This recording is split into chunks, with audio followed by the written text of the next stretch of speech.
All right, good morning, everybody. It is 8 o'clock in the morning. I'm going to call to order the Finance Committee, the regular meeting for the Finance Committee for Tuesday, February 25th, 2025.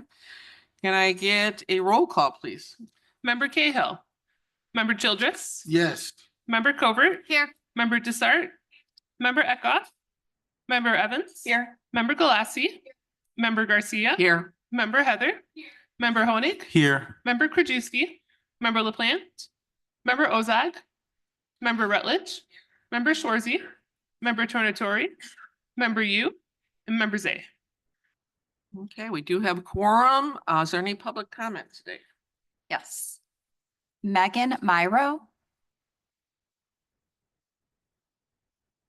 Hi, my name is Megan Miro. I am the Director of Sales at the Westin Chicago Lombard. I have been working in hotels and hospitality for over 25 years, starting my career in San Diego, working at some of the biggest hotels across the country, one of them being right here in downtown Chicago. I've worked with many market segments and against many destinations. What I've learned in that time is that the value of the Convention Visitors Bureau is significant and impactful. They are a huge resource for all of us on the hospitality side, and tools that they have like this grant funding has been critical in key moments. I have two examples I'd like to share with you of when we've seen success stories in using this grant funding. One was a food manufacturing company that had program in February, which for obvious reasons is a tough month here in Chicago. They were sourcing that about 6 weeks out. So it was a matter for us of having that program or not and sitting empty. We were up against a Rosemont property who had a complimentary airport shuttle. It came down on paper to that airport shuttle being the deciding factor. We were pretty much tapped with our offer. So we reached out and partnered with the DCVB and offered transportation to and from the airport. And that ultimately earned us that business. That business turned out to add 4 more programs throughout the next 10 months and brought in over $1 million to our hotel alone over the next 10 months, as well as ancillary revenues to the restaurants and entertainment venues nearby, as well as our Target next door. Another success story was a medical association group that required transportation to their venue. They had 20 weekend programs. My hotel is 500 rooms in the suburbs, which is very difficult to fill on a weekend. So that was hugely impactful for us to be able to layer that foundation so we could drive revenues. Therefore, we were very hungry for that business. We re-scripted our shuttle service. We did what we could, but there was a few large programs that we just could not work out, and we needed additional funding to make it work. Again, we partnered with the DCVB and were able to offer that transportation for those few programs. We had that program last year. We won that business again this year, and we look to forward that relationship in coming years. So the program that they have, the grant funding, has been hugely successful for us as well as other venues within the DuPage County.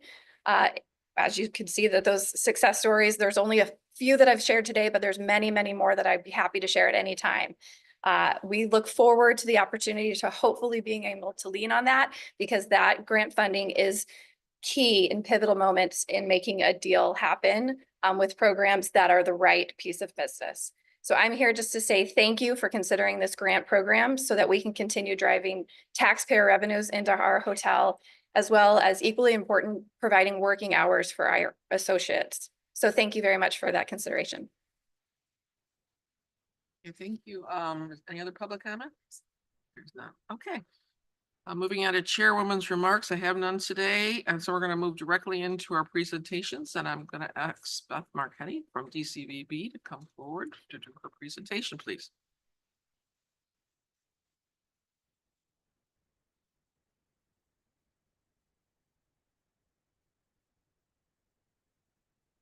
Good morning.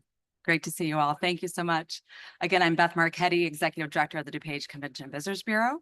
I get to hold the lovely clicker here. As you heard from Megan Miro, we've had a really great year. And I wanted to say, first and foremost, thank you to the county board for your ARPA dollars. Those were instrumental in some of the programs that we had. These are the last figures from the state of Illinois, 2023. We will have 2024 numbers in the coming months, but as you can see, we're talking about a $3.2 billion business for DuPage County. We have 115 hotels, 16,000 hotel rooms to fill.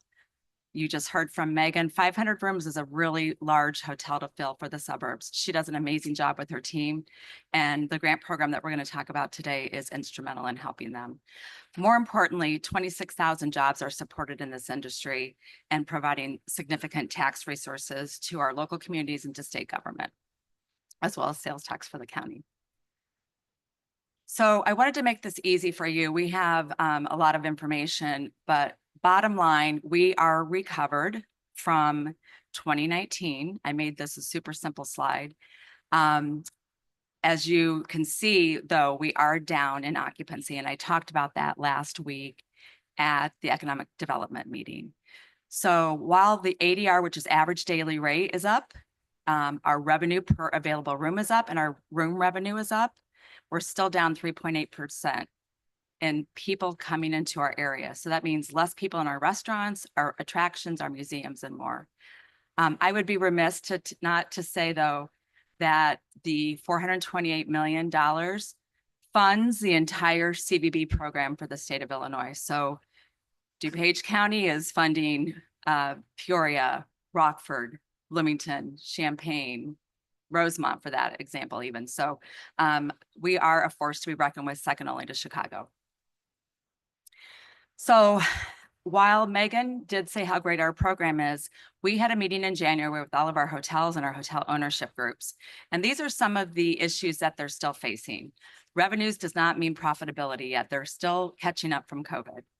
I'm going to point real quickly to the second line item there on the left, loss of guest services such as shuttle and restaurant service. And then also the last one on the left, competition with greater incentive programs. So I want to step back for just a few moments. The airport departure tax, Chicago levied a bill that when a guest is leaving any of the airports, they are assessed a fee to come to the suburbs. That fee went to Chicago and Rosemont for incentives to help them win business. As Megan said, they now had a tool in their toolbox. They have abilities to offer bigger shuttle services and different amenities that we cannot offer. So in response to that, we launched a grant program. So our grant program is a no-risk program. It is money that we split with our municipalities since its inception in 2016. And remember, we're booking way out. We've got bookings through 2028 in our world. We processed 298 grants, $732,000, again, split between the Bureau and the municipalities for room nights of 146 additional ancillary room nights. We do not offer incentives to every single grant. It's when the hotels have offered and negotiated and given Bonvoy points and all these different things, and they're still on the 5-yard line and they need a little extra just to get them across to go to contract. So this program has been a great tool for us. I think I sent this out on Friday to you. There's a lot of elements. We can't always win pieces of business. If you're going to go to Chicago, you're going to go to Chicago. But we do think of our lost business report that there's some areas of opportunity that we can recapture some of that business. So again, losing some business to Rosemont, out of state, Indianapolis has amazing incentive programs. So there's some things that we can move the needle on. Disappointing was a program that was in the first 2 weeks of January. You can see in that red pie chart there, we lost a big chunk of business to Rosemont because of shuttle. It's cold. They think they're going to be waiting outside for our shuttles. If we work with a private company, which is not true, we can make it so much easier. And we know that our hotels are no parking, fees, less tax, and lower rated. lower rates, I should say. So again, of the business that we've lost, here's where we think we had an opportunity of 166 pieces of business. Not all of them are going to come to fruition. We get that, but we think we can move the needle by offering some more dollars and incentives. I gave you a real quick snapshot right off the top. I've tapped out my money. Right, I have pending right now 4,000 rooms that I could book, but I don't have the dollars. I've spent all my 25 and I'm already spent for 26. This shows you again what the municipality is putting in. In Megan's property, the Village of Lombard is very generous. I can tell, and I'm looking right. All of our municipalities have really believe in this program because it shows direct ROI, and again, it's a no risk situation. How we work this program is the hotel will apply through our website, very easy. We look at the application, it's vetted. We look at if it's a February piece of business, that might be a really neat time for our hotels. We send it over to the municipality with our recommendations. They review it and they can either deny it or approve it. So we do not pay again until that piece of business is here. We get the hotel pickup report.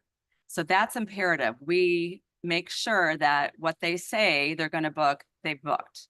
And then we cut in, we invoice and we cut the checks to our properties. So it's again, a reimbursement program. So in summary, the grant's not paid until the rooms are consumed. If they come in at a lower number than what they said, we prorate and go lower on the ask. Again, reimbursement risk-free only. The hotels must provide the pickup report, so it's trackable. I think if anybody's come to our annual meeting, we have enormous amounts of data that we can show. So I will be coming in and showing the ROI on that. Again, it's a matching program. Everybody's invested, the hotel, the CBB, and the municipalities. And shuttles, again, support all the other businesses in DuPage. So if they have an off-site program, they're taking them to Morton Arboretum or a team building exercise at the Pizza Academy in Lisle or different things like that. So it's a multiplier effect and it spreads the business. So again, I'm here today asking for $50,000 to help us support that matching grant program. I believe we have a little bit over a year to book the business. Again, remember, we set it aside saying we're going to have it, and then it doesn't get spent until the group has come. We will definitely, we've already been working with the finance staff, and we will do ROI and economic impact reports to the county board. So I think I kept that pretty short. Thank you for your support. I think this is a really great program. A lot of other bureaus are offering $15 a room, $10 a room, straight up. So this way, the shuttles, I think, is the biggest need point for some of our hotel properties. So thank you, and I'm available to answer any questions. All right, thank you, Beth. I really appreciate your presentations here today. Is there any questions regarding this presentation? Okay, I've got Member Rutledge first. Thank you, Chair Garcia. Great job, Beth. I've been a supporter of you as long as I've sat on this board.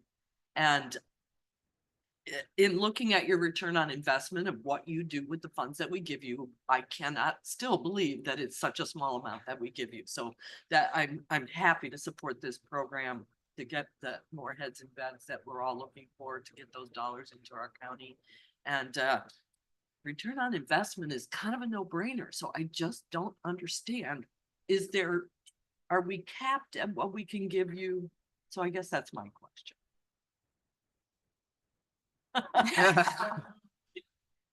it's been the same amount of money in the 6 years I've sat on this board. And you keep coming back with these terrific numbers on how you're bringing people here despite COVID. So I think we need to give her more money, and it's my 2 cents. All right, thank you, Member Rutledge. Member Desart? Thank you, Beth. Your comments are always compelling, and they do want us to give more because of you know, your intelligence about this topic. I am totally for this. I totally support it. I too want to give you more, but my specific question is this. My concern is that this is ARPA interest money, and so we've got it this year. We may not have it next year. We certainly won't have it the next year. So how will this impact the program? I think we will always have a line item in our budget for this program. I think we'll see, and Megan only had 3 minutes, so we didn't get to some of the issues. We have a lot of unknowns, right? We don't know about visas coming into the country. I think, she and we constantly communicate, and especially with our sales team. I think we're going to see a little bit of softening. And I think one of the questions was cancellations. We're sensing hesitation on bookings. So I think we will still continue to have those dollars. I will tell you, the state money, I think we talked about this, I can't match a grant with a grant. So I think there's some ways that we can be creative with our local dollars. And I think as our local communities see the value of this, they're going to really put in some extra dollars because they do know that it does benefit them and it's a great ROI. So we will always be committed to this. I'm hoping that we can grow that and our own board sees the value of that. And we'll have to maybe try to find some additional dollars in some of their buckets. It's very restricted on the state side though, but thank you. Thank you. Member Zay? Thank you, Madam Chair. You know, Beth, it would have been nice to get this sent to us prior to today. I mean, it seems like you just come in and dropped this. This wasn't in our packet. It wasn't in the economic development packet either, the presentation. So, I mean, I have some questions. I mean. you Member said you Zay, have 100 I did turn it in on Friday in a PDF and it was in the packet for the Economic Development Committee. Look through it. I'm sorry, I'll look again. You said there's 115 hotels. That's members of the Bureau, right? 80 are members. 80 are members. Okay. Well, take it from my perspective, 3 of them are in my district and both 3 are extended stays. So, I mean. They are still available to apply. And in fact, we have awarded Carol Stream a grant. You said you're competing with Rosemont. Do you think that's wise? I mean, Rosemont has things like outlet mall, a theater, restaurants, convention center, a casino down the street, the proximity to O'Hare. I mean, my wife books travel for executives for AT&T. They're using Uber. I don't know who's using shuttles anymore. They're using Uber. They want convenience. They want fast. They know when they get off their plane, that car is going to be sitting there waiting for them. We actually utilize Uber Business, and I think the hotels can say that they have a corporate account, and so they can offer that as well. So this money could potentially be offered to Uber Business to help offset the transportation on that. Okay, so how many, I mean, here's like the breakdown of costs. I mean, who's going to be using this? How many hotels? Are they buying a shuttle? I mean, who's using it? Who has control of the schedule? I mean, these are things that should be in a presentation of this is what we're doing. And this is how it's going to help people. I mean, who's going to own it? Who's going to staff who's going to drive the bus? We use a third-party transportation company. So again, you're expanding the ability to support small business. They actually have an airport manifest. They actually make it even easier. They are meeting them right at the door. They get into the shuttle and then head out. There are still hotels that offer shuttle, but never to the airport. They may offer a 5-mile radius complimentary shuttle. Most of those folks are not using that, but the money can actually help hire staff to do that. So some hotels still have shuttles. They just choose not to. Multi-million-dollar organizations just choose not to go to the airport and try to stimulate business for themselves. They may not apply for the grant, but the ones that don't have shuttle are the ones that are usually applying. And there's all other opportunities for them to apply as well. If my grant program, they don't have to be a member to still apply and qualify. Naperville, last week I got 4 applications. I sent it to Naperville. One of them was, we're going to spend the whole entire amount of money to help them. So even if Naperville isn't a partner of ours, we still try to assist and help. Okay, and you said the municipalities participate pretty heavily in this? Yes, and And they are allowed to have a hotel motel tax, They are, which we do not have one. correct. Right. Another reason we should be what, Brian? Home rule, because then we could then put in a hotel motel tax. That would help us more instead of you coming and asking for us for little amounts every year. This is another reason why, if we really want to help and we want to help our hotel industry, home rule would be another reason to do that. So, okay, That's Thank all you, I had. Member Zay. I mean, think that's a great discussion. I think we're going to be discussing the home rule thing later on with the county board. Member Krajewski, and Thank you. And Yes, that's I'm most done. of the business bureau around the country, but the county ones are all have hotel taxes. You guys travel anywhere you look, you'll see a city, county and state tax. So that's one of the reasons if we had that, it'd be easier to put more money into DuPage Business Bureau. Surprisingly, Beth, I'm going to actually support this. But I've talked to a number of actually owners of hotels that have 5 or 6 of the bigger ones here in DuPage, and they do believe this is a good program to do the grants for these big conventions coming in. The Westin Hotel, I know we had somebody talk about that. The Westin Hotel, when I was mayor, dang it, Jim, in 2005, I tried to do a feasibility study to build a big convention center. My feasibility study when I was mayor for Downers Grove came back, said it doesn't work. Westin went ahead and or Lombard went ahead and built the one the next year. The Westin Hotel generates about 800,000 in hotel tax. They generate another 200,000 in sales tax from inside the building, the restaurants, the gift shop, et cetera. That entire $1 million goes right back to the bondholders. The village gets nothing. We could book that thing all day from, every week. That goes back to the village. It's had the Lombard went to Springfield and got legislation to make it owned by a public commission. That public commission now, because it's a public commission, pays no property taxes. The property taxes, I've talked with the assessor of York Township, would be about $1 million. Doesn't pay the sales or the property tax either. So there is no economic benefit coming out of there for any of the taxpayers, village, et cetera. That's the Westin Hotel. Okay, the other bigger hotels in the area, yes, they say that this would be a great program to have to help for the shuttles because they are competing against Rosemont, Chicago, who have Cook County as a hotel tax. However, they believe also that the Visitors Bureau, Beth, you guys need to refocus your efforts on more of the Smurfs. We heard the one comment today about, the non-weekends when it's slow. The owners of these hotels have stated that they need those downtimes to have the sports travel, the educational fraternal organizations. Sports travel?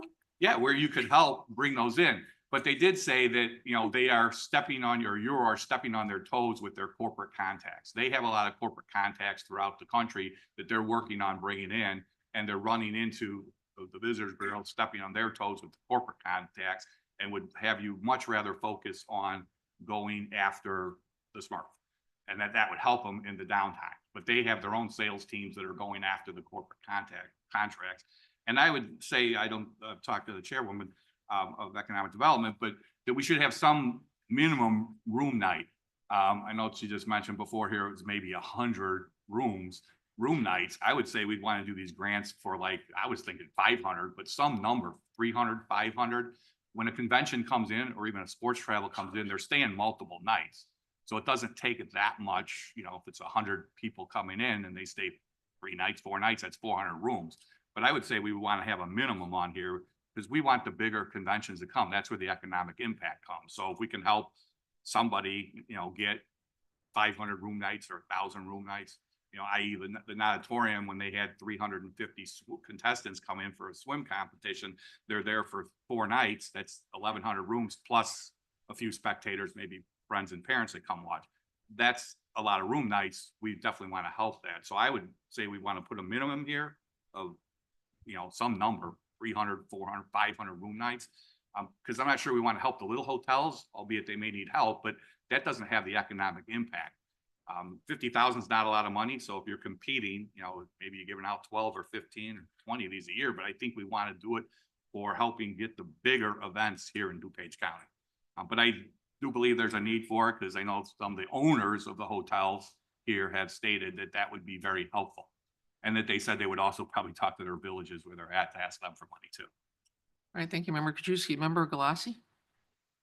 Thank you, Madam Chair. I did want to thank Megan from the Westin for coming in. It was helpful. I mean, we heard Beth's presentation last Tuesday, but it was helpful hearing directly from the hotel and seeing it from your Agreed. perspective. So I just wanted to thank you for coming in, taking time out of your day. And the other point that I want to make is, despite the fact that the revenues and average daily room rate are up from COVID, the real impact for DuPage County is and I know you mentioned this, Beth, but the real impact for DuPage County is the the occupancy rate. And since that is still down 3.8%, I do believe that it should be our goal here as a board and the Economic Development Committee to get that occupancy rate not only back to where it was in 2019, but let's see that grow. Because that is where, I know you pointed this out, Beth, but that is where we see impact to the restaurants and the retail and all the other surrounding businesses that are benefited from hotel stays. So I appreciate Brian's comments as far as having spoken with some of the hotel owners. And I also, just want to say that I am fully supportive of this because I really would like to see that occupancy rate back above where we were in 2019. Thank you for coming in, Beth. Thank you, Member Galassi. Member Evans? Thank you, Madam Chair. I have a couple of questions. These are just kind of the really detailed, the devil's in the detail questions. For a hotel motel tax, if we were to have home rule, is that for unincorporated hotels in unincorporated DuPage County only? And would it go to? So the whole county, but in unincorporated DuPage County? Oh, okay.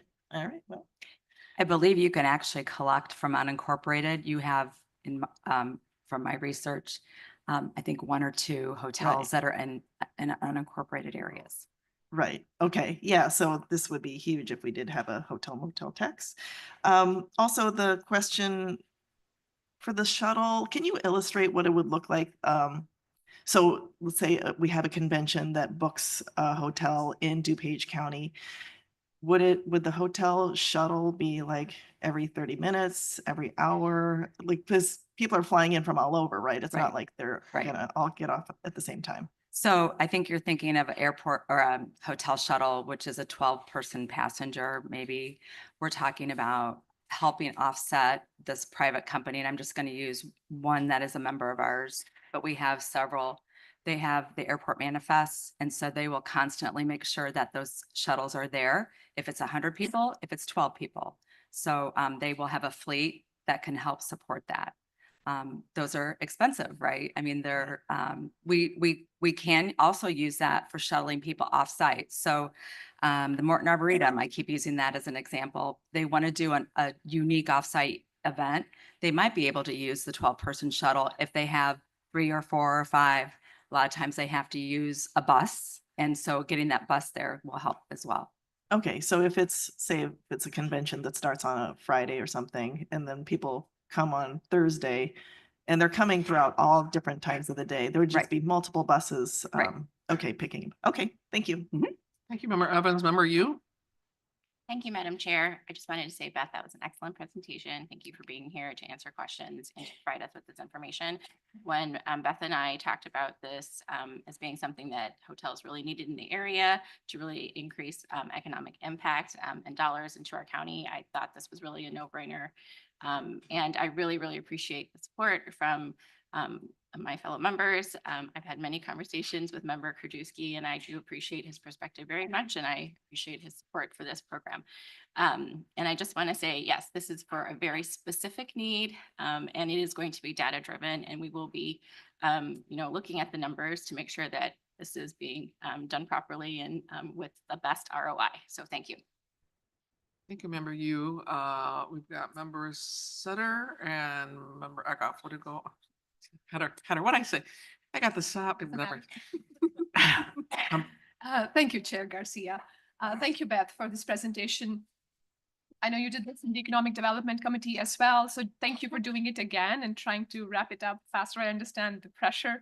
I want to acknowledge your desire to identify the problem and try and solve that problem. So thank you for trying to make the effort to try and solve the problem that exists. So kudos to you on that.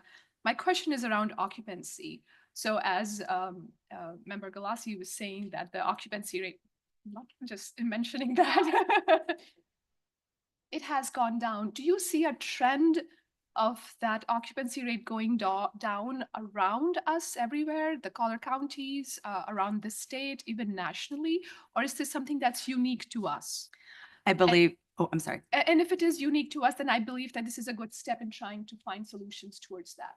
We're hearing that suburban markets are having a little bit of a challenge, right? But where our opportunities are, is to share shift. That's what that's called, some business from downtown Chicago.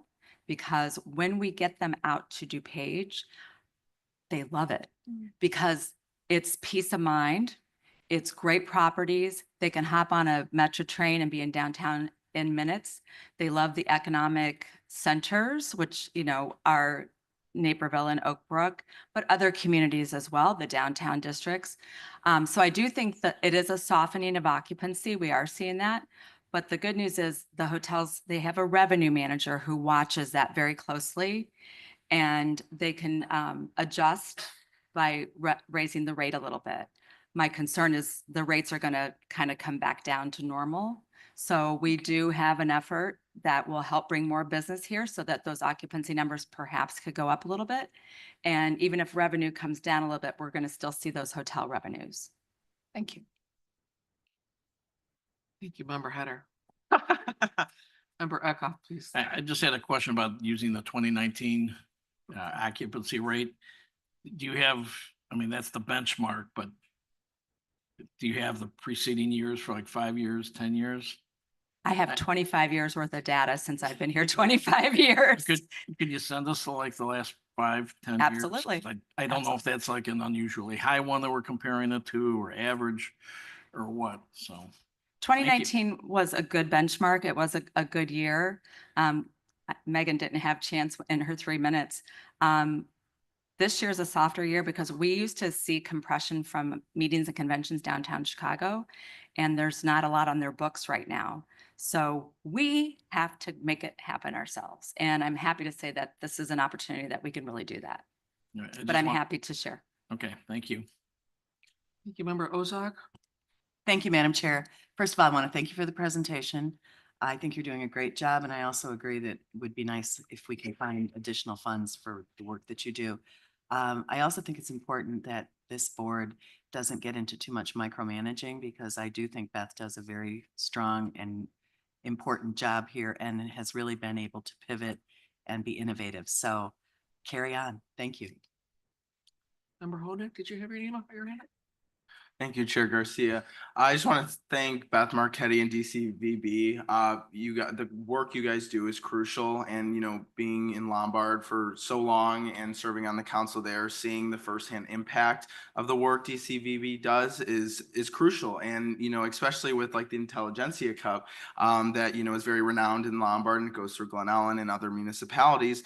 People come from all over the world for that, and you know, they look for our hotels, the Westin, you know, like Megan was representing in other places, and they really want to be able to have those options to get places, because not only is the Westin, you know, on the south corridor of Lombard, the event necessarily doesn't take place there. So there's other places that they need to be going to help. And I guess, you know, just keeping open and echoing some of my colleagues is that, you know, I also too think that there should be additional funding for you and your programs, especially seeing the need. And I think just being very mindful of what the municipality is wanting and to make sure the county board is up to date on those, because that's if they are matching dollars, if they are also really encouraging these programs, I think we need to be open to, you know, like Member Desart said, you know, once the ARPA interest money runs out, having other opportunities to fund programs like this, because that is so crucial to keep the economic driving force here in DuPage County. And, you know, maybe, you know, going forward, we could have more conversations about that too. But again, I want to thank you, Beth, and DCVB and Megan for coming in for your comments. And I think it's helpful for all of us to understand all of that. So thank you. Thank you, Member Honig. And Member Krajewski, have one more?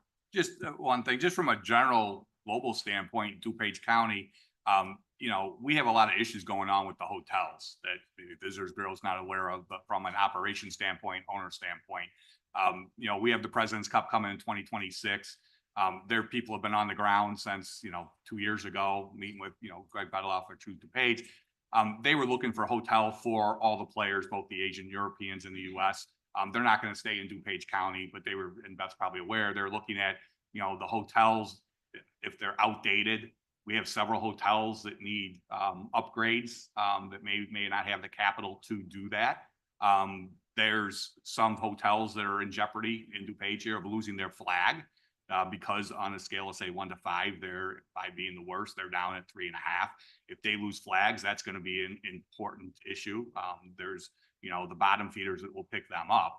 But there's a lot of that going on in DuPage where some of these hotels need capital investment. I think the Marriott in Naperville just had a huge upgrade, but the village of Naperville, I believe, participated in helping fund with incentives to help the Marriott in Naperville get upgraded. So now that's probably one of our bigger conventions, but they are now updated. So that's one of the other things you're competing against that you have no control over, Beth, is Right. when they're looking at the hotels and how good they are and if they need to be updated or not.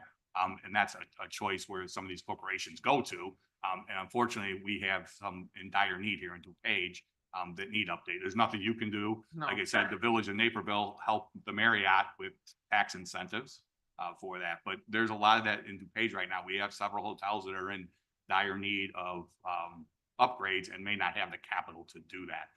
And there's a couple that are probably close to losing their flags. And if that happens, then somebody else has to pick them up, but it's a lower tier. And, you know, say like, i.e. the Marriott or whatever, they have corporate Marriott that helps throughout the country with, you know, competing also to help their whatever state they are in. But, you know, we have some issues bigger than Beth's trying her best to get people coming here with our hotels here in DuPage County.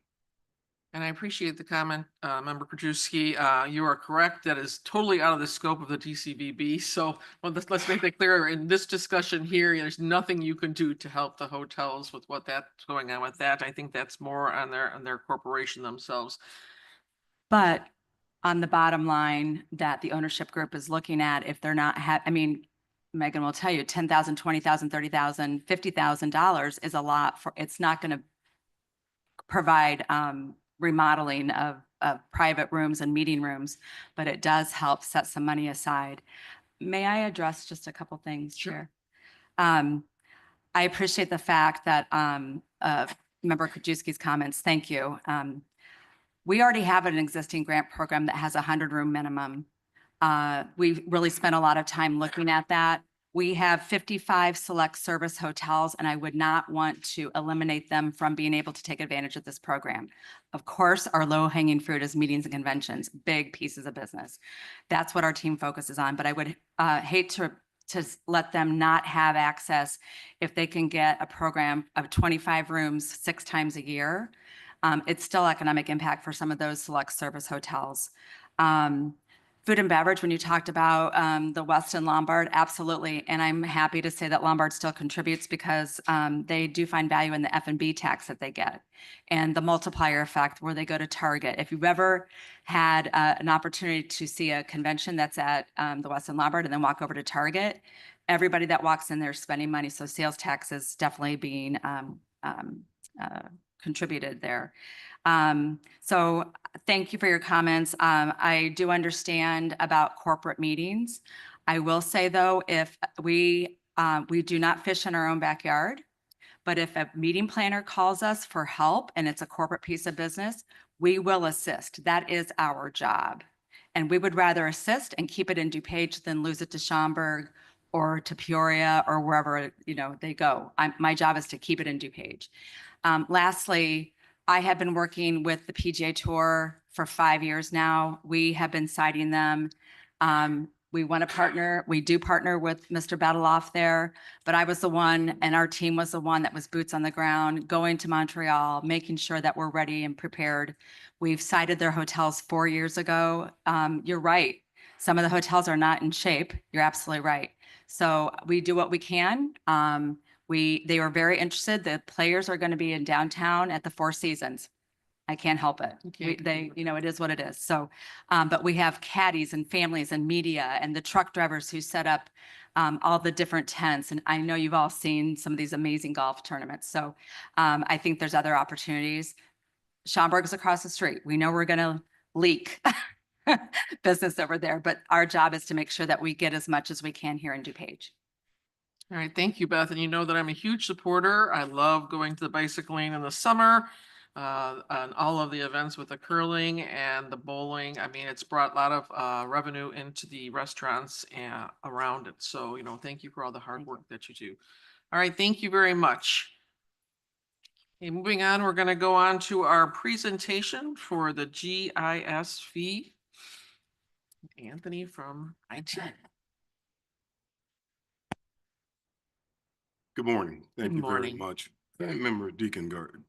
Chair Deacon Garcia and Finance Committee members, I want to apologize ahead of time. I am getting over a cold, but I'm fine. All right, so every once in a while, you may hear me clear my throat or a cough to clear, so apologize ahead of time. First, I just want to thank you all very much for the opportunity to speak with you about GIS. Typically, we are up here presenting these great tools that we create and we share with the community that allows for us to kind of manage what we do as a community, whether it's county or municipalities. But today, I'd like to talk to you about our financial state and essentially where we are financially, and a study that we recently produced that kind of explains it in more detail, and we're hoping that you can help us out. So first, I want to start out with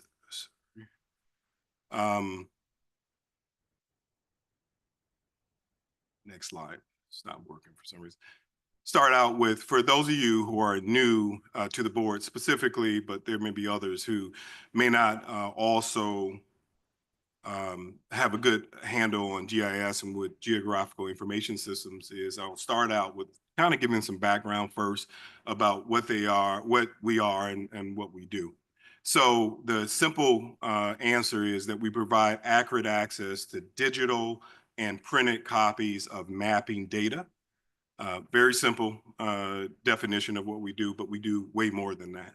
So in addition to that, we do things like support urban planning and infrastructure management by using spatial data analysis and visualization to manage land use, zoning, transportation networks, and infrastructure projects. We also support emergency response and public safety by allowing first responders to analyze disaster-prone areas, optimize response times, and coordinate emergency management efforts. We also support public health and environmental management by allowing agencies to track disease outbreaks, monitor pollution, manage water resources, and assess environment impact. We also support tax assessment and property management. So we maintain accurate property records, improve tax assessments using our maps and the data to analyze that information. We support transportation and traffic management, elections and redistricting, public engagement and transparency. You guys all know the CrimeStat portal and some other transparency applications that you can find on our website. And we support law enforcement and crime analysis. So we do quite a bit within that organization, and we do that with very few individuals. We have 7 employees who support not only all of the administrative departments here, but also all of the elected official offices, all of the municipalities, and all of the taxing districts. So I listed out basically the agencies and departments that we support just to highlight some of them. I won't go through them. You can read them yourself there, but from the clerk's office to the board to ETSB to Homeland Security and Stormwater Management. Also the coroner's office, state's attorneys, public defender, working at DuPage. We also provide shared services, which are essentially support services. We work as a consulting arm for organizations or communities, municipalities that cannot pay for GIS resources themselves, so we provide expertise and support to them. So all 39 municipalities receive data from us and also images that we do on a biannual basis, plus the Forest Preserve, the Fire Protection District of Lisle, and Bloomingdale Park District. We provide tons of services. The ones that you see here are really just highlights of the services that we provide. Again, won't go into detail, but we we provide services to the Health Department, Election Division, Stormwater Management, so on and so forth. So let's, and then also we share data, and I think this is super important, especially to you all who support your district. So we provide data free of charge. A lot of organizations charge for this data, and really the images that we provide cost a ton of money, but we provide it free to municipalities and taxing districts. So a lot of land information, elevation data, and then the raster data, the ortho and oblique images. That one's super important because we have to actually charter a plane every other year to update images throughout the entire DuPage County. Municipalities would have to do that, and I'm sure they couldn't afford that. It would be very difficult for them to afford that. We spend roughly about $200,000 a year in order to capture those images and changes that happen throughout the entire county. But we provide that to these organizations for free. So getting to the meat of it, and the reason why I'm here presenting, mainly let me give you some background of kind of where we are with our funding. Number one, for those of you who don't know, the GIS division is not funded through the general fund. It's funded through the GIS funding fees that are essentially collected by our recorder's office on real estate transactions. So when real estate transactions, you purchase, you transfer, you refinance, we get a $21 fee from those transactions, and we have been since December 1st of 2021. So per the Illinois State Code, essentially the state sets the dollar amount, but the law allows for us to assess where we are with the fee periodically and then increase the fee if there's a reason to increase the fee. Also want to highlight that because there's challenges with our funding, we initiated an assessment or a fee study ahead of schedule. We came to this board in 2021, presented, we were behind, you can see up there, $15. It was not enough. We were not able to cover all of our expenses at that time. We increased it to $21 per fee, and per the blessing of the board. And the board asked us to come back within the 5-year period, do another assessment, and then decide on whether we should increase again. Unfortunately, we didn't make it to the 5 years because we are way beneath where we should be in terms of funding.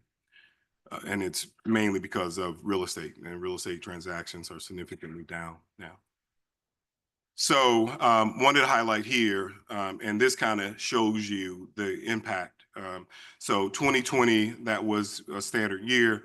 We had roughly 157,000 recordings, and that was roughly the average prior to that, or right around the average prior to that. There was a slight increase in 2020. It shot up to 120,000 recordings, which was great. We were actually able to save some of that money and put it in our reserves. And then after that, it just took a tumble. And I think all of you know that. We've had real estate challenges with number one, rates being very high. Number two, there's not enough real estate really around, right? So there's a challenge with real estate. And what's very unique right now that's different in the past is that homes, typically when real estate prices go up, as you know, home prices go down. That has not been happening. So prices are still high, rates are still high. There are people who purchase their homes or refinanced at 2 or 3%. They can't get that right now. So it's just not happening, unfortunately. And as you can see from 2021 through 2024 last year, there's been a significant decrease in those recordings. We're down 59% for the total number of recordings. So essentially, our challenge is that we are significantly underfunded right now. So we have been for the past 2 years. We try to be proactive and do our own due diligence and not come to this board by utilizing basically the funds that we have in our reserves.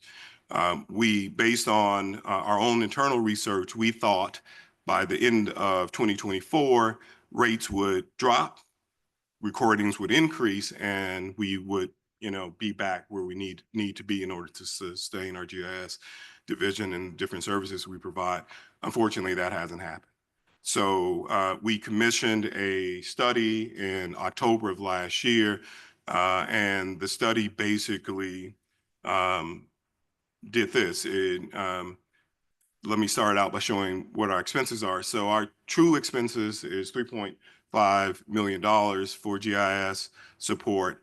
The average recordings across a 4-year period, 5-year period we looked at, was 126,000 recordings. So if you multiply that time the current fee of $21, we're at 2.6 million. So roughly 857,000 short of where we need to be.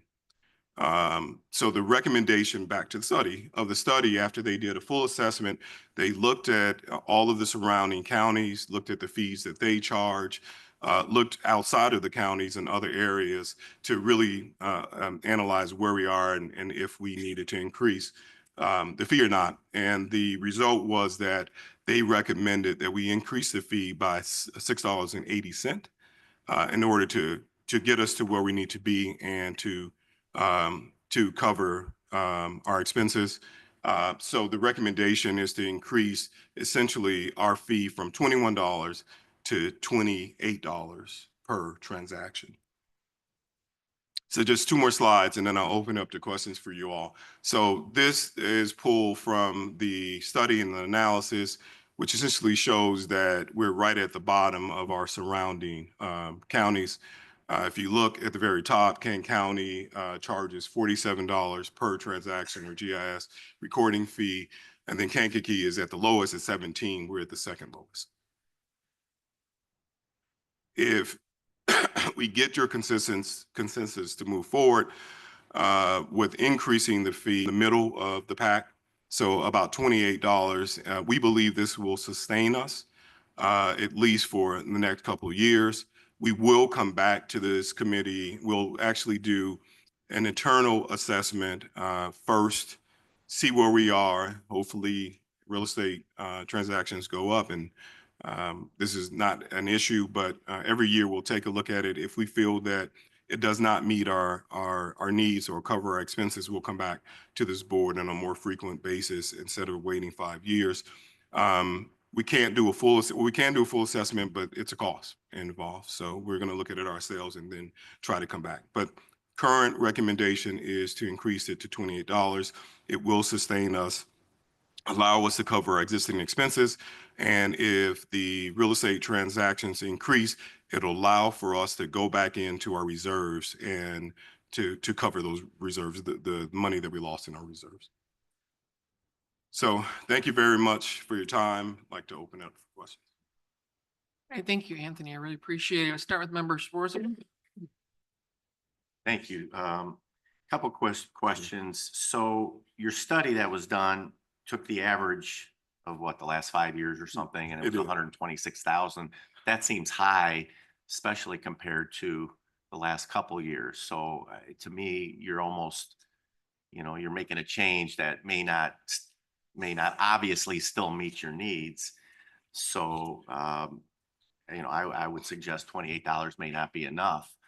And then my other question is, so to what extent do we assist with the municipalities with this? So let me start with your first question or comment about the $28. So we asked that same question about whether it'll sustain us. They believe that it will. They believe that rates will drop, transactions will increase, and we should be able to sustain ourselves at least for the next 2 years or so.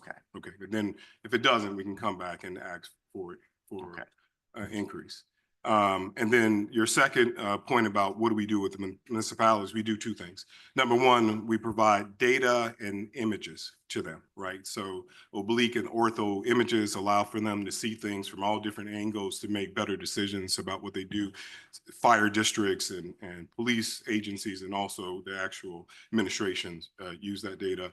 And then also we provide shared services where needed. So if they don't actually have enough money to pay for a GIS employee or even consultants, we function as consultants for them, but at the rate of whatever the employee's salary is. So it's much cheaper than a consulting rate. because it's our salary rate. And it could be $50 an hour or $25 an hour, things of that nature, which is much cheaper than hiring a GIS actual expert. Okay, so you answered my question. So we do bill the municipalities. We do, for our work. absolutely. Okay. Yeah, we recoup those costs for sure. All right. Thank you very much. Member Galassi? Thank you, Madam Chair. And actually, I was going to ask a similar question to Member Schwarzy, because just doing the math, the last year was about 78,000 recording fees that you brought in, and that multiplied by 28 is only 2.1, and your annual burn is like 3.5, you said. And pile on with, the Fed's more recent announcements that the rates probably aren't going to drop more than once or twice this next year. So I don't see that trend making enough of an impact upward to get from 2.1 to 3.5 if we're only charging $28. So I guess I'm re-asking the same question Yeah. Member Schwarzy just asked, but it still makes me a little uncomfortable, not making sure that if we're making a change, that it's really going to fix the problem that we're in right now. And I think that's a very valid point. So a couple of things that we've done. Number one, we actually track it monthly. So we have a sheet to track and see where we are year over year on a month to month basis. It shows that the trend is actually increasing and the numbers are going up slowly but surely. Number one. Number two, when we did the study, it was in October for the elections. So you may be absolutely right. There may be some impact by the new administration. We have recently gone to them and asked if we needed to increase, and we were told that no, right, Tom? Yeah. So, but we can have them go in and reassess again based on the new information that they have right now. But they do believe that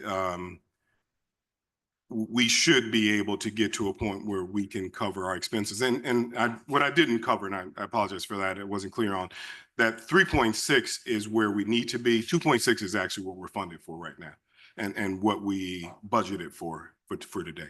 So, but we need to, there are services that we aren't providing. We have 2 open positions that we haven't filled for 2 years.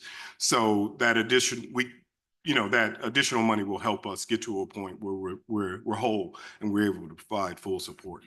So just so I understand, is 3.6 where you're whole, or is that if all those positions are filled and all the services are The provided? 3.6 is to cover all of our projects, to cover all of our existing expenses that we have today. Today, okay. Yeah, So if you fill the positions, it would actually be higher. it would be higher. It would be, sorry. okay. Mhm. So you said that you're seeing trends of transactions going up. Do you have a projection of what, if it was 78,000? Can we go back to the slide of the last 5 years?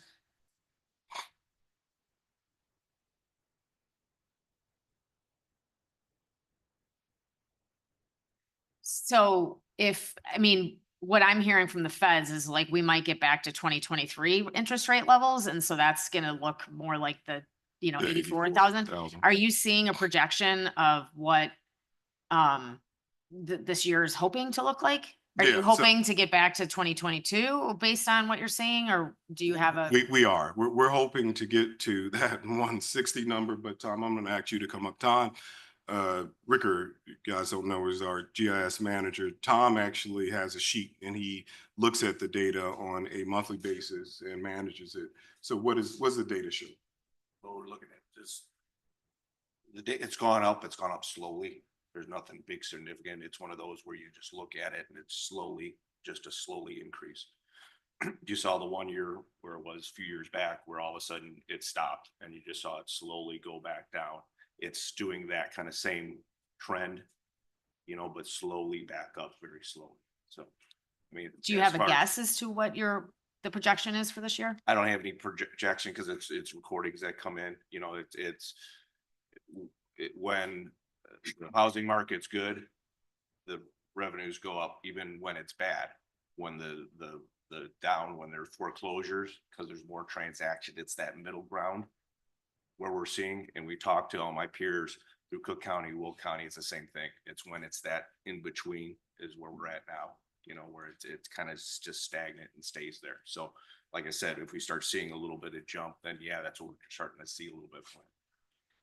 I didn't do the math quick here, but what is the break even point of, if you raise it to $28 per recording, what is the break even number? I could do it quick, but I didn't have a chance to. Is it? I just do the math. Is it around $28? Yes. What is it? Is right around that 28 to cover that. No, my question is, The, oh, it's the 100 number of. so I just yeah, did the we- math I quick. didn't So do it's the- 128,000 recordings to break even at $28 at 3.6 million. Do you think you're gonna achieve that? I mean, that just seems like a huge jump if you're saying it's a slow increase. Yeah, and we can go back and again, take a look at closer, to the numbers. This is what they produced in October. I think we need to have them go back in and reassess and come up with a better number. But this is based on having a third-party organization who does nothing but these assessments. They went through, they looked at the data, they looked at our trends, they looked at the other counties, and this was their recommendation. Okay. For $28. Okay, I mean, I think your department does amazing work. I just want to make sure that the funding is. And what you I need think it it's to a be. reasonable request. Yeah, So thank you. we will look closer. We did ask them that. So, and $28, the $6.80, they didn't say 28, $6.80 is what they recommended. Okay, thank you for the questions, Member Galassi. Member Krajewski?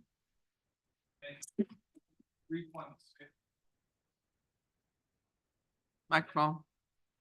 Does that include our indirect costs too, Jeff? The indirect? It does. It does. Yep. And- And can I just be clear on that? So what we budgeted for was 2.2 million, but what our expenses are 3.6. Because you're taking out of the reserves. Correct. Yeah, Thank right, you. okay.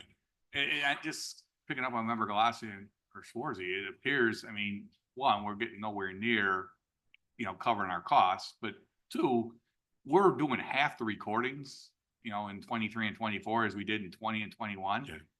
It sounds like their cost isn't elastic. Wouldn't our cost be down if we're doing half the recordings? No, so the cost of software maintenance remains the same. It doesn't go down depending on the number of recordings. The number of personnel that we have. Well, it sounds like remains- they have 2 open head counts, right? Yeah, but we haven't filled those head For how counts. long? And since I've been here, so that's been almost 4 years. So. Well, yeah, so I mean, that in itself appears that we don't need those 2 head count. We haven't had them for 4 years for recording. I mean, That just means that we do a great job of getting the no, work right, done well, without. you're getting the everything individuals done, you're doing a very good job. And is those 2 head counts factored into that cost? It's not, so, yeah. Okay. Okay, well, that's why we probably should eliminate the head count because we haven't used them in 4 years and we seem to be doing a good job with it. But again, I don't think you're not going to see a rapid increase to that 120,000 recordings it's going to take to do that. So I'm not sure that 28's enough. Okay. And then the last thing is we talked a little bit about it with the municipalities. So are we billing them the 28 or what? With the municipalities, it's the shared services. With the municipalities, it's the shared services that we charge. That's where you get back the data that we supply them. Are we collecting our full Yeah, indirect costs? When we do a shared services project, like we're doing with the Forest Preserve, they're paying for our staff costs. Just the direct time of staff, or does it indirect, like It's the it's burden? direct. It's a work rate, whatever hours that they do, we charge them back. So it's just our hourly rate, The hourly rate. So and we're then not- plus a multiplier for the benefits and stuff. benefits, and what about, so we don't have the indirect costs, Jeff, included in that? Like our facilities and our finance and our. Because if it's just the burden of the payroll, It's the overhead burden, 1.3. When we bill somebody, we're not charging the overhead expenses of, the indirects, but the 1.3 is Right, social security, okay. things like that. so is we what should, charge. honestly, we should be charging the indirect cost, the full burden. I mean, that's how transportation charges us, right? When we have to pay transportation companies, or we're paying the full burden, including our overhead costs. So we should be collecting that from the Forest Preserve and from the municipalities. We should be adding the indirect burden to that payroll. Also just remember those shared services are projects that are requested by, they're not like Well, I understand that. yeah, they're just But- like. but still, one our- thing that we're doing. Our so. overhead costs, Yeah. your I total agree. department cost includes the indirect costs besides your direct payment. So we should be taking a portion of that indirect and fully burden it over the amount of payroll hours, and that should be charged back to the Forest Preserve and the municipalities. Yeah, I mean- we'll look into that. Yeah, I mean, that's one thing we should do right away. That gets some more of that revenue to shorten that gap up. Agree. Yeah. Okay, members A? Thank you, Madam Chair. You know, this is important. You guys do a great job. You saw by your slide, you reached almost every department in the county. So we need you. I wish this presentation was about 5 months ago from your numbers during budget time. You know, we've had surpluses, we've had everything else. I think everybody would agree we could have got you more money. I still think you need to go change your fees and do that. But again, to agree with Member Krajewski, we just shouldn't be covering our costs. We provide a service, a great service to these people at a very low cost that they couldn't go out anywhere else and get even close to what we're paying for them. So we should, you know, we should promote it more, but we should also look at a multiplier on there, a little bit of percentage of, you know, if we're losing money in a department, we shouldn't be.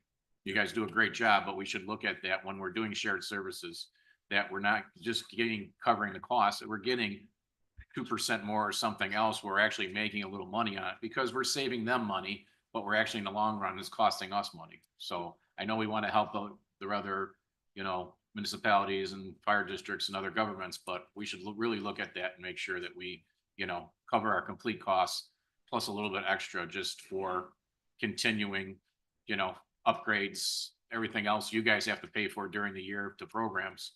That should be figured in there, you know, somewhat, not a lot, but something that to help you with this gap. Okay, thank you. Thank you, members. Thank And I agree. I think we should look at it. We haven't looked at that model in quite some time, and I think it may be time for us to do it now. All right, Member Covert? Thank you, thank you, Madam Chair. Thank you so much for your presentation, Anthony. And obviously, you know, GIS fees are needed, crucial. And I also want to thank you guys for the 2020 census because GIS was incremental. It was very important to identify those hard to count populations, and that resulted, you know, it resulted in having the second highest response rate in the state for the 2020 census. So we did a great job in that, and I want to thank you for that. What I do want to address is this issue of if we have enough of an increase in the fee, and it seems like everybody's asking that question. To me, it seems like your approach is more of like an incremental, responsible approach where you want to see in 2 years where we're at. And I like that. And I think maybe that's where the confusion's at. But if we do, I mean, everybody's asking for more money. And of course, more money is great. But my question is there a reason why we can't have such a drastic increase in the fees as opposed to the incremental? Would it produce a shock effect? Would you get pushback? What is the reason why we cannot have a drastic increase in the fee, and why are we going this way? Why are we taking this approach? Yeah, I think that's a great question. So I'll just try to answer the best that I can. Number one, I think that we do try our best to minimize the impact to our municipalities. They're our partners. We have the ability to do a little more and then provide them with support as much as we can. So we don't want to shock them with a big number. In this particular case, I think it has a lot to do with the consulting company that did the assessment. So the law states that we have to go through this study. We have to prove that there's a reason why we need to increase it, and we need to use their document in order to justify our increase. This is what they came up with. So I think that has a lot to do with it. Now, they did mention that this is the minimum, and we just went with the minimum. So we can probably increase it more. Based on these comments, we're going to go back to them and ask them to reassess where we are based on current data and current projections, because I think things have changed since October of 2024. Right. And you could always come back for an additional increase. And I don't believe, and that would be a question for somebody else, I don't think that would cost us more money in the long run. It's going to be the same, right? It's not going to be an increase. If you come back for more money, I mean, we're trying to increase incrementally, but if you come back, it's no skin off our back. That's what I'm saying for the county board. Okay, thank you. I can't speak for, you know, the residents of DuPage County, and if it'll impact them, someone else would have to speak to that. But we're trying our best to minimize that impact to them when they record something. If you buy a $800,000 house or $500,000 house, I would imagine going from 21 to 35 probably won't be a huge. Well, thank you. Thank you for clarifying. Thank you. Member Ozog? Thank you. First of all, thank you very much for the presentation and very much appreciate the work that you do. I do agree with members, Krajewski and Zay about what you're charging the municipalities, because municipalities are very well aware of what it would cost for them to have any kind of GIS. So I think that should certainly be explored. But my concern is that if we go with $28, I would like to see something that you're going to be able to not come back and raise the fee for at least 2 years. So I think it should be reconsidered before a final decision is made. Just speaking anecdotally in Glen Ellen, 10, 12, 15 couples I know, we're all living and we're staying in homes that are empty nests. And I don't see a lot of movement in the next couple of years, especially while the interest rates are high, let's put it that way. And so it's yeah, I don't see a lot, any growth necessarily in what you're looking at here. That, I think that 78,000 is probably going to continue. So the other thing too is that we're right in the middle of the scale that you showed us for local counties. So I would like to consider that maybe it's a couple of dollars more and we don't come back for 2 or 3 years and make sure that everything is covered for the time being. So. Could I Yeah, make go a ahead. suggestion, hearing what everybody has said? So the average that was done was a 5-year average on this one, 2020 through 24. And that gave you an average recordings of 126,000. And that resulted in the fee of 28. If you do a 4-year average, the last 4 years, that takes the average to 118,000 recordings. And that would increase the fee to $29.50. That you could then, that by dropping off the 2020, it would be more in line, to be honest with you, 118,000 would be more in line with 2022. You could go to 29.50 and that might be more representative. That might still be a little bit high in recordings, but at least gives you, instead of the 5-year average, it's a 4-year average. It might be more representative. That's an option. Might be more indicative of what's what's basically kind of a freeze in the market and movement. Yeah, so you So- could do a 3-year, but that would be a lot Lot, higher. yeah. The thought process is if you do the 4-year and you go to 29.50, instead of waiting 4 years, we will look at it internally in 1 year. And then we will do it officially in 2 years and we can come back at that point. I think that might be a good compromise for us to consider. And I know when we had our discussion about this, Anthony and Nick, there was a discussion that we would be bringing this back sooner because I had the same concerns. We will not wait. That we will not be We waiting will 5 looking years. at it every year. I think this But needs to be something that's reviewed much more frequently. So that's something that we'll be doing here. So I think we're all in agreement on that here. The next one I have to talk is Member Evans. Thank you, Madam Chair. I have a few questions. The first one is, so actually, I think Nick kind of answered it because I was wondering if there was a range and if we were kind of taking the middle and if we could kind of move up to the higher part of the range. And it sounds like we have some room to do that. That's correct. The second is, how much did we pay for this study?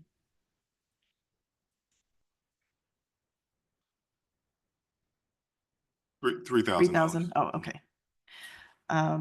Okay, well, I really support whatever you think you need to make sure you're still in good, in good standing. And I just want to compliment you for all of the work you do. I don't think people realize how much data we have at the county, and for you, the GIS department, to be able to visualize it so we can understand it. There are so many projects that there's only 7 full-time employees and you guys do so much work. And I don't think people realize how much work it is and how many different municipalities benefit from it. And one of the pet projects that Tom's been helping me with is for the DuPage Monarch project. We're mapping out all the green space in DuPage County to see where the habitat is and where we might need help with that. And this is all due to the mapping and because everyone in the GIS department is so innovative and they love this stuff. So kudos to you. Thank you, Member Evans. Thank you, Member Evans. Member you? Oh, thank you, Madam Chair. So my thoughts were actually running in line with Member Krajewski and Member Zay, and Member Ozog also brought this up, but I just want to ask specifically, what is the hourly rate, or is there an hourly rate when you work with municipalities and do a project for them? And have you guys looked at, and I know you guys have looked at specifically these numbers for increasing the recorder fee, but have you looked at increasing the hourly rate for when you work with municipalities, and will that help to kind of meet that gap? Yeah, it's a great question. So number one, the hourly rate, it changes. It's variable based on the resource, how much their salary is. So it could be $70 an hour, $80 an hour, depending on that resource. One thing I do want to mention though, and it addresses your question, is that shared services is a very small portion of the budget. It won't make an impact. We can double the fees and it would make a very little impact. A lot of what we do is provide free services, and I think that's the challenge. So, but shared services isn't percentage wise. I don't know what it is, but it's probably less than 5%, 10% of our budget. Okay, I do see our recorder chaplains here. Did you want to add anything to this conversation? I just appreciate you being here, so I just. Okay, perfect. I just didn't want to like leave you out if you wanted to add anything. Okay, Member Galassi. Thank you. I just wanted to address what Nick just said, and I would actually like to propose, if we're going to do an average, to not include 2021. 2021 was definitely an outlier year. Interest rates were nearly zero. There was a lot of, money being poured in from the government, and people, there was just a lot of transactions happening that were an anomaly due to the COVID relief funding. So I don't think we should be including 2021, particularly looking at what the next year is projected by the feds. It's going to look a lot more like 2023 and 2024 and nothing like 2021. So I just think having 2021 data in there is throwing the analysis off. Okay, I think that makes sense. Okay, and our final one, Member Krajewski. You mentioned the minimum that the consulting firm said was $28. A lot of times, I didn't see the report, but a lot of times they give you a range. Did they give you a range? They did give us a range. The minimum was $6.80, and I think the range was up to what? Well, it looks at, not range, it looks at the. Can you walk up to the microphone, please? Looks at the fixed assets, our ortho photography and so forth. It looks at the fixed cost, the indirect cost, and then the Right. Well, I'm just budget, saying they gave us, and then the budget. Anthony said they gave us a range or a minimum of 28. Did they give us a range like a maximum of 32, or did they just? You said it was a No, the minimum. study it just pops out that one number. Just the one number. Yeah, So- so if Okay. we're looking at it, yeah, it looks at all the costs. Okay, that's fine. And I then- thought sometimes they'll give you a range. So, but I agree that with both everybody else, we should probably increase that a little bit. And whether it's 29.50, that sounds good. You did mention just a minute ago that we give free services. Well, we provide data. The data that we provide, images that we provide is currently free. Free, We okay. don't charge for that. Okay. No, we don't charge any other services free.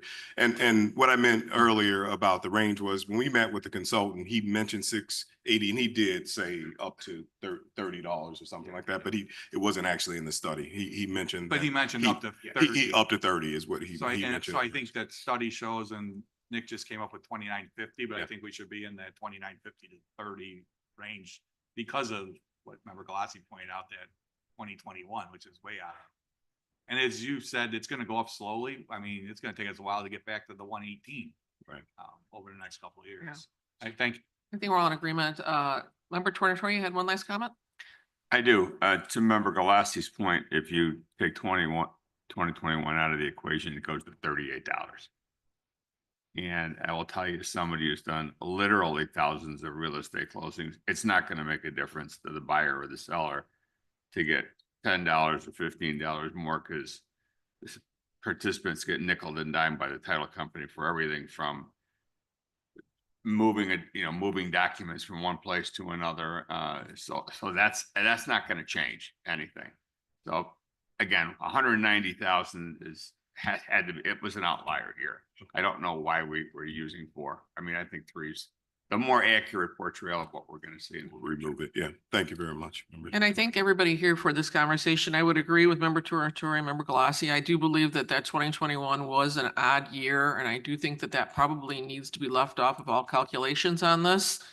If I could get a consensus, I would love to see the board members who are perhaps having this go up to $30 in fees, just so you have some kind of idea.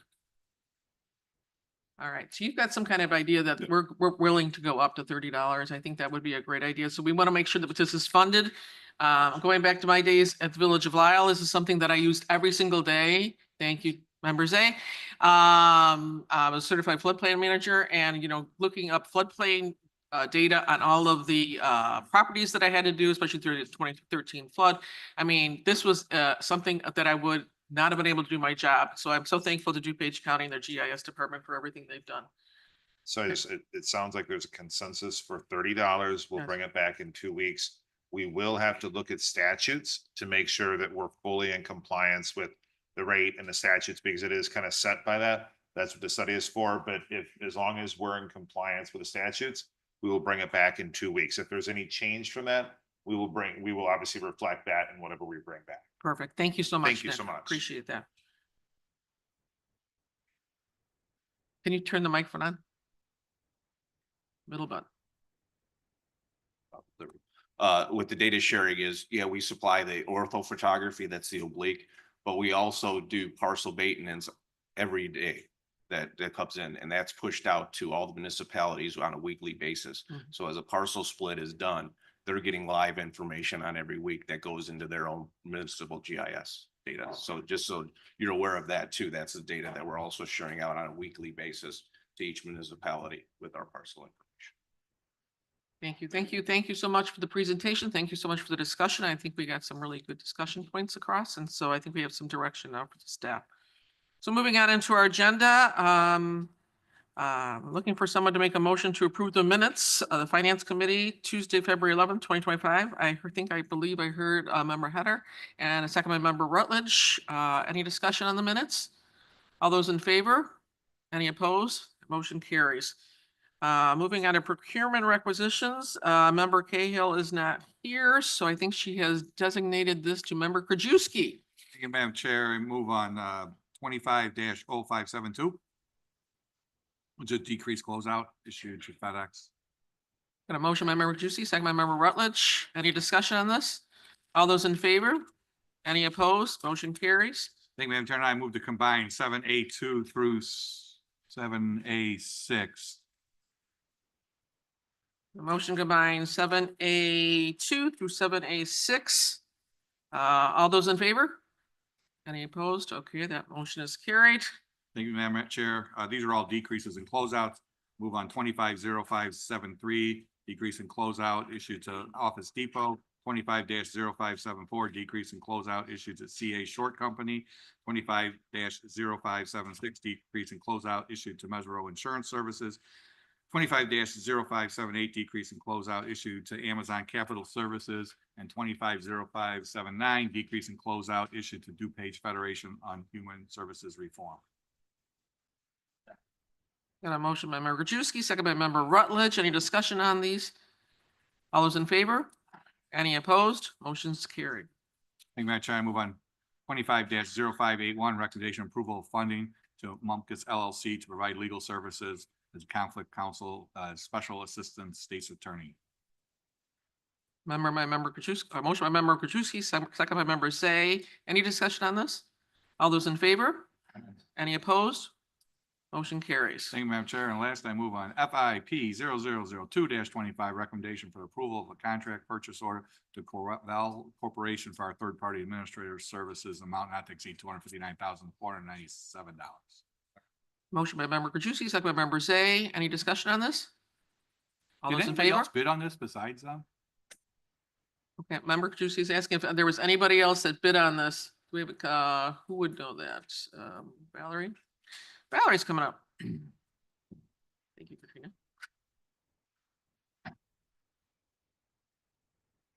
Yes, we had a total of 4 bidders. And these, how long have they been doing this? How long have they been Corval? our third-party administrator? 8 years. Okay, this is for the work comp? Correct. Okay. All right, thank you. Welcome. Okay, any other discussions on this? Members, you?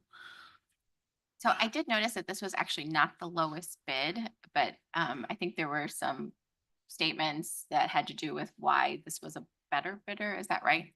Well, actually, it was an RFP, so we go on the value first, and then the pricing is only 20%. You're welcome.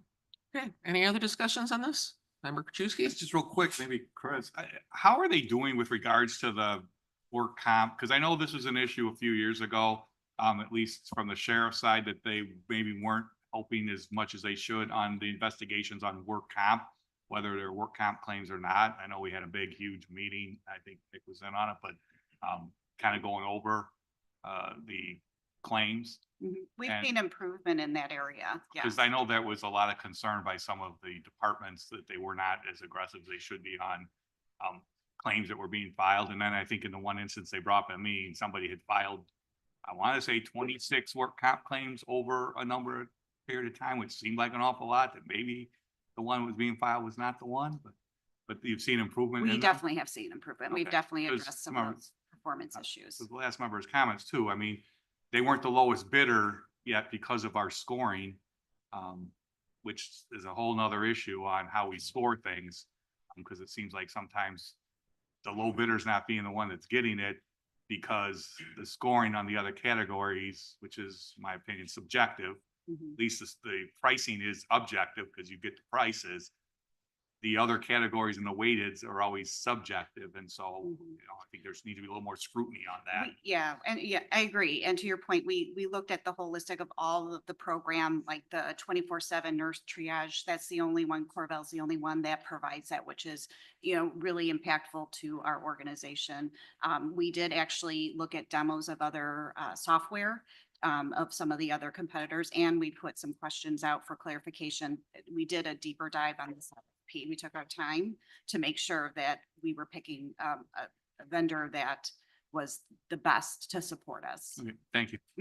All right, any other discussion? All those in favor?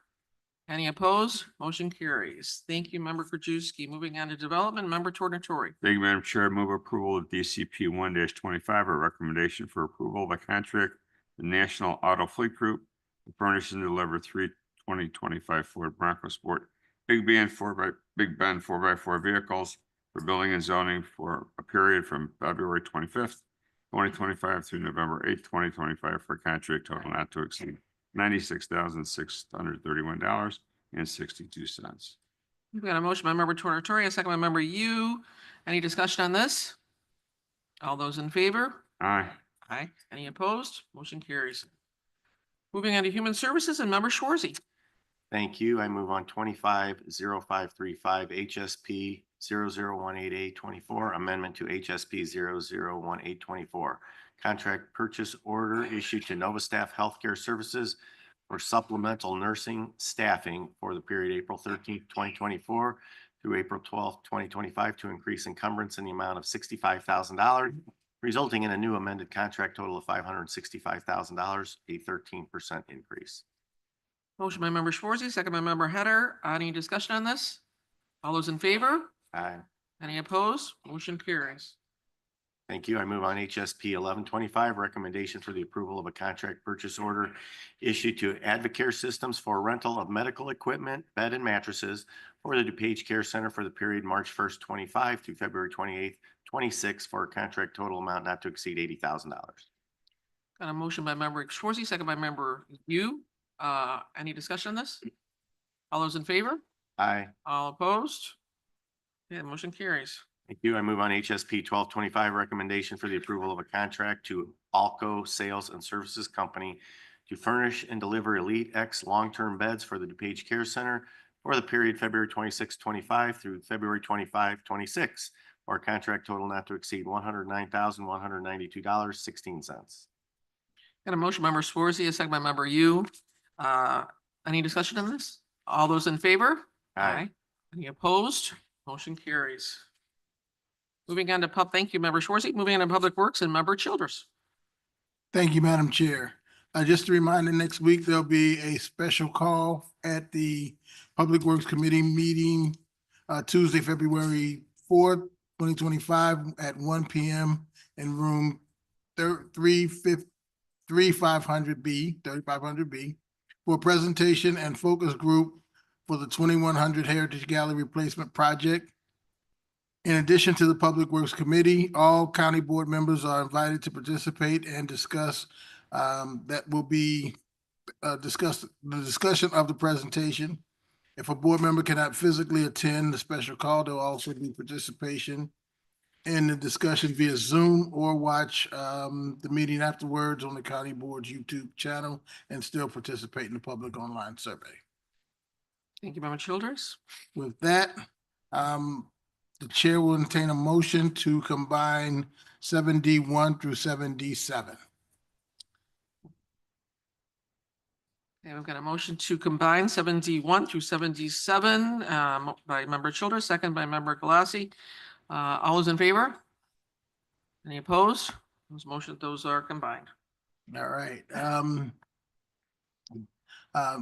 Chair moves on FMP 425, recommendation for the approval of a contract order to National Auto Fleet Group for 2025 Ford Transit Cargo Van for facilities management for a period of February 25, 2025 to November 8, 2025 for a total contract amount not to exceed $60,453.28. Chair will also recommend, Chair also moves on FMP 525, recommendation for the approval of a contract purchase order to the National Auto Fleet Group for 2025 Ford F-150 Super Cab truck for facilities management for the period of February 25, 2025 to November 8th, 2025 for a contract not to exceed $44,132.46. Also, FMP 625, recommendation for the approval of the contract purchase order to National Auto Fleet Group for one Ford F-150 for facilities management for the period of February 25, 2025 to November 8th, 2025 for a total contract not to exceed $39,934.14. Recommendation FMP 725, recommendation for the approval of contract Royal Pipe and Supply Company to furnish and deliver plumbing supplies by the specified manufacturers as needed for county facilities for the period of February 26, 2025 through February 25, 2027 for a total contract amount not to exceed $180,000. Moves on, FMP 825, recommendation for the approval of a contract to Petroleum Traders Corp. To furnish and deliver off-road diesel fuel as needed for the power plant and standby power facility for a period of April 1, 2025 through March 31, 2026 for facilities management for a contract total not to exceed $101,000. And FMP 925, recommendation for the approval of a contract to Gerke Technology Group to furnish and deliver water treatment chemicals as needed for campus facilities for facilities management for a period of March 23rd, 2025 through March 22nd, 2026 for a total contract not to exceed $60,000. Get one more. He's on 7 now. And FMP 1025, recommendation for the approval of contract to Midwest Applied Solutions to provide ionization tube supplies for HVAC cleaning systems for facilities management for a period of February 26, 2025 through November 30, 2025 for a total contract amount not to exceed $45,979.43. Okay, so we've got a motion by Member Childers, second by Member Desart. Any discussion on any of these items? All those in favor? Aye. Any opposed? Motion carries. And finally, I'll move on. PWP 225, recommendation for the approval of a contract order to Peterbilt, Illinois Joliet, doing business as JX Trucking Center for a new cab for hauling sludge and leachate for processing at the Woodridge Green Valley Wastewater Treatment Plant for a period of February 25, 2025 to November 30, 2025 for a total contract amount not to exceed $173,876.99. Got a motion by member Childress, second by member Header. Any discussion on this item? All those in favor? Aye. Any opposed? Motion carries. Thank you, member Childress. Moving on to technology and member Covert. Thank you, Madam Chair. I move to discharge the Technology Committee for consideration of item 25-0488, a recommendation for the approval of a contract purchase order to McKinney Systems, Inc., and item 25-492, a recommendation for the approval of a contract purchase order to Luminex Software, Inc. Okay, we've got a motion by member Covert, second by member Krajewski. All those in favor? Any opposed? Okay, that parent committee has been discharged. All right. Thank you, Madam Chair. I move on 25-0488, a recommendation for the approval of a contract purchase order to McKinney Systems, Inc.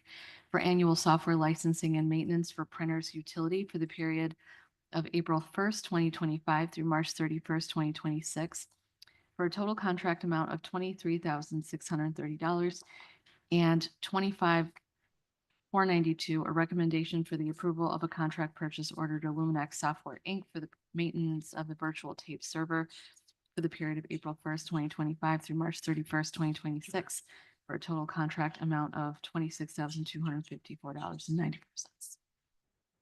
Oh, okay. Okay, so we're gonna take a motion, we're gonna take a vote on the first item, 25-0488. We've got a motion by member Covert, second by member Yu. Any discussion on that item? All those in favor? Aye. Any opposed? Motion carries on that item. And then we'll take a motion on, member Covert already read 25-0492. Motion by member Covert, second by member Yu also. Any discussion on this item? All those in favor? Aye. Any opposed? Motion carried on those. Thank you, member Covert. Moving on to transportation and member Ozog. Thank you, Madam Chair. I move to combine items 1, 2, and 3. We got a motion by member Ozog, second by member Galassi, to combine items F1 through F3, 7F1 through 7F3, sorry. All those in favor? Any opposed? Those are combined.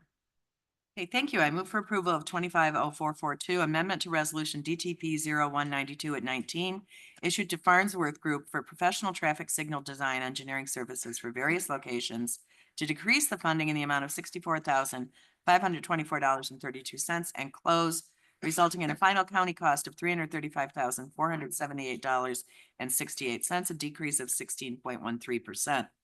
I move for approval of 250443, amendment to resolution DTP 033719, issued to Atlas Engineering Group for professional preliminary design engineering services for various locations to decrease the funding in the amount of $56,471.66 and close, resulting in a final county cost of $193,528.34, a decrease of 22.59%. I move for approval of 250478, amendment to resolution DTP 0193D18, issued to BLA Incorporated for professional design, Phase 2 engineering services for improvements along County Highway 9 Lamont Road from 83rd Street to 87th Street to increase the funding in the amount of $54,999.18, resulting in an amended contract total amount of $613,110.37, an increase of 9.85% and a cumulative increase of 38.89%. Remember, motion by member Ozog, second by member Yu. Any discussion on these items? All those in favor? Aye. Aye. Any opposed? Motion carries. Okay, thank Carrying. you.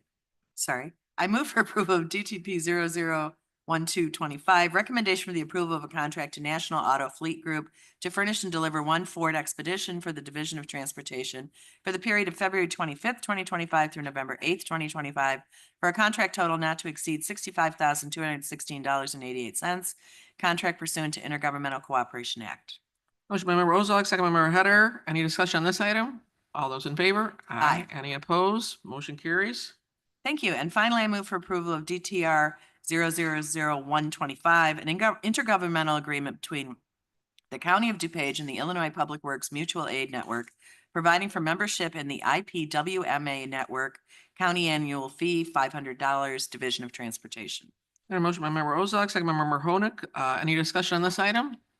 All those in favor? Aye. Aye. Any opposed? Motion carries. Thank you, member Ozark. Thank you. Going back to finance resolutions, and I think we're gonna go back to member Krajewski. Thank you, Madam Chair. I move to combine items 8A through 8E, which are all acceptance and appropriation resolutions. Okay, we got a motion by member Krajewski, second by member Galassi. All those in favor? Aye. Any opposed? Okay, those are combined. I move to approve FIR 0041-25, acceptance of appropriation of additional funding for the DuPage Care Center Foundation, funded projects for an amount of $16,766. FIR 0042-25, acceptance appropriation of the DuPage Animal Friends unrestricted grant for $50,000. FIR 0043-25, acceptance appropriation of DuPage Animal Friends Foundation coordinator grant of $5,000.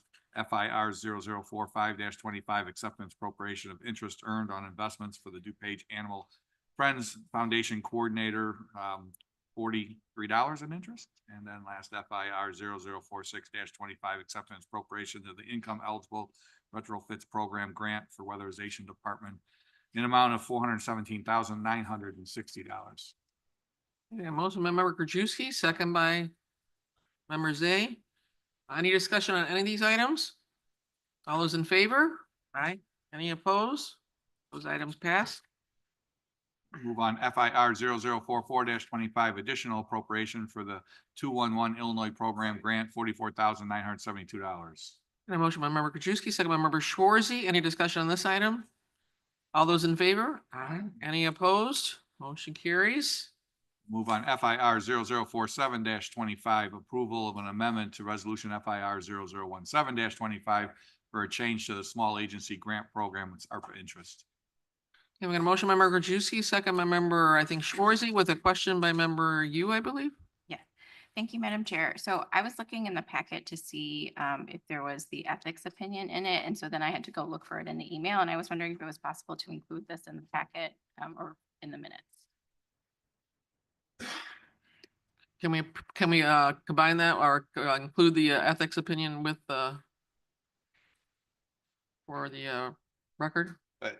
Clearly, we can't put it in a packet, sorry, posted, but we will absolutely, we can put it in the minutes at your request. We will put the ethics opinion in there. There's no problem with that. Okay, thank you, member Yu. Thank you, Nick. Okay, any other discussion on this item? All those in favor? Aye. Any opposed? Motion carries. And move on FIR 0048-25, approval of funds for the DuPage Convention and Visitors Bureau for the Hotel Transportation Grant Program, amount of $50,000 ARPA interest. A motion by member Krajewski, second by member Yu. Member Yu, you had a question? Yes, I actually would like to move to amend FIR 4825 specifically to amend the agreement between DCVB and the County of DuPage such that DCVB shall submit an annual report to the county on expenditures and performance metrics, and that on a quarterly basis, DCVB shall update the Economic Development Committee as to the ground transportation program with, such data, including the name of the applicant, amount spent on each grant, and the number of hotel rooms booked resulting from said grant. So I've got a motion on the amendment by member Yu, second by member Hutter. Per the county board rules, could you at least explain what's being deleted and what's being added? Sure. So it's actually in front of each board member, and specifically it says effective February 28, 2025 through March 31, 2026, DCVB shall submit instead of monthly, but one annual report to the county on expenditures and performance metrics. Expenditure data shall be summarized on the expenditure planning worksheet and shall include expenditures, cumulative expenditures, and supporting documentation that verify proof of payment, e.g. payroll ledgers, check copies, receipts, bank statements, etc. Performance metrics reporting shall include the number of hotel rooms booked and the amount paid per room. Said report shall be submitted to the county's online portal. The DCB shall update the Economic Development Committee on a quarterly basis as to the program with the following: name of the applicant, amount spent on the grant, and number of hotel rooms booked resulting from said grant. In addition, the DCB shall present the results of the program to the Finance Committee no later than May 12, 2026. The results shall include the program's return on investment and economic impact in DuPage County. Is Okay. that sufficient? Yes, just needed it read into the record. Thank you, member you. We had a second by member Header. Any more discussion on this amendment? Okay, do we need a roll call for this or should we just get all? No, I'm just all in favor, aye? Okay, all in favor? Aye. Any opposed? Okay, the amendment passes. We're gonna go back to the original. One which is FIR, oh, well, I'm gonna let member Krajewski read it. Go ahead. I move on the FIR 0048-25 as amended. We got a red line version in front of you. Okay, got a motion by member Krajewski, second by member Header. Discussion by member Real Krajewski. quick, just I would encourage your committee to look at trying to increase the room nights that we use these grants for. I know they want to open up to all hotels and use 100, but it seems like we'd probably have a bigger bang, and so try to increase the room nights or encourage them to increase the room nights to a 250 number, maybe that you had, or something number, but I'll let your committee figure that out. Thank you. I'm sure that chair or member you is going to take that under consideration for her committee. So thank you for that suggestion, member Krajewski. All those in favor of the motion as amended? Aye. Any opposed? Motion carries as amended. Finally, I move last on FIR 0040-25 annual financial commitment support for the DuPage Convention and Visitors Bureau for fiscal year 25 for $50,000. a motion by member Juicy, second by member you. Any discussion on this? Member Rutledge. Thank you, Chair. Historically, I think we have given a much higher grant to DCVB. So my question is, what happened? It used to be significantly higher and has been that same for 6 years. So Brian can answer. I think that's before my time, so someone's gonna have to come up and answer it before my time. Let's give them 20. I can only speak to my time, Thank you, John. which is 10 years. It's been at this level. No. I bow to the other No. guys. Go ahead, Brian, then if you have the answer. Well, Jim and I give them 25,000 every year up until COVID. And then when COVID hit, there was a number of different amounts given. We did a hotel program. We gave more money, and this is in addition to what we give them. This is just the grant program in place, but it was 25,000 for years. They would come back and ask to be, we have to certify them as a bureau so they can get the full grant from Springfield. And it's based on the county's use of like hotel, beverage, et cetera, but it was 25,000 for many years until COVID.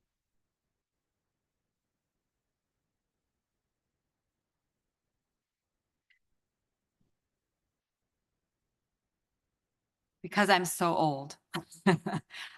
We actually received $250,000 at the beginning when we were certified under Jack Kneffer. So it was $250,000. We actually came in and asked for $500,000 in 1999 during the PG US Open or PGA Tour. I can't remember.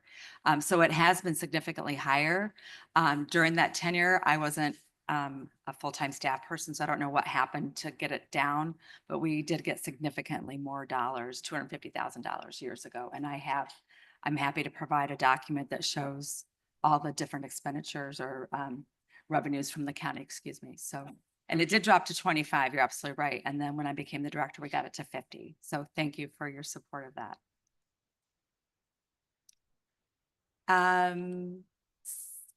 What do you think? 6 years, 7 years? I think. Okay. Okay. Perfect. Okay. Said it got increased recently. Right. 25 year after year. I do remember that it was a COVID increase, but I think what you're hearing here is that we're very supportive of the work you're doing, Beth, so we appreciate that. So, oh yeah, we're gonna say that. Okay, any other discussion on this item? All those in favor? Aye. Any opposed? Motion carries. Member Kuchewski.